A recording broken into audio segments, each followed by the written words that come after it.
রাসূল সাল্লাল্লাহু আলাইহি ওয়াসাল্লাম বলেছেন, যখন ঘুমোতে যাবা এই দোয়াটা পড়বা। দোয়াটা দেখেন কত চমৎকার, কিভাবে নিজেকে আল্লাহর কাছে সমর্পণ করবেন, সঁপে দিবেন। দেখেন রাসূল বলেন, তুমি এটা পড়বা, আল্লাহুম্মা ইন্নী আসলামতু ওয়াজহি ইলাইক। আল্লাহ, আমি আমার সত্তাকে আপনার দিকে সমর্পিত করলাম।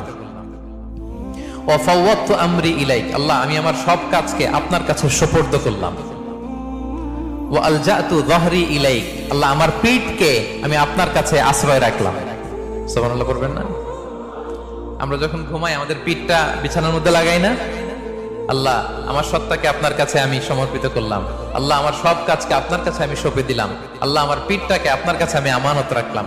লা মালজা ওয়ালা মানজা মিনকা ইল্লা ইলাইক। আল্লাহ, আপনি ছাড়া আশ্রয় দেওয়ার কেউ নাই। আল্লাহ, আপনি ছাড়া আমাদের মুক্তি দেওয়ার কেউ নাই। আল্লাহ, আপনি যে রাসূল পাঠিয়েছেন সে রাসূলের প্রতি আমি ঈমান আনলাম। আল্লাহ, যে কিতাব আপনি আসমান থেকে পাঠিয়েছেন ওই কিতাবের উপর আমি ঈমান আনলাম। সুবহানাল্লাহ পড়েন। বিষ্ণু ইসলাম বলেন, যখন কেউ এই দোয়াটা পড়বে রাত্রিবেলা, ফাইন মিত্তা, ওই মিন লাইলাতিকা, ওই রাতে যদি তুমি মারা যাও, মিত্তা আলাল ফিতরা, তুমি ফিতরাতের উপর মৃত্যুবরণ করবে।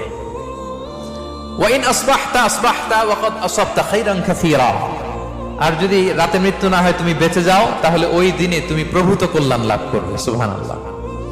তাহলে বলেন, এই দোয়াটা পড়ার দরকার আছে না নাই?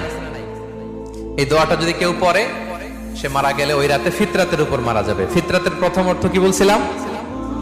সবাই বলতে হবে, কি বলছিলাম? তাহলে এই দোয়া পরে রাতে মারা গেলে সে মুসলিম হয়ে মারা যাবে, ঠিক কিনা?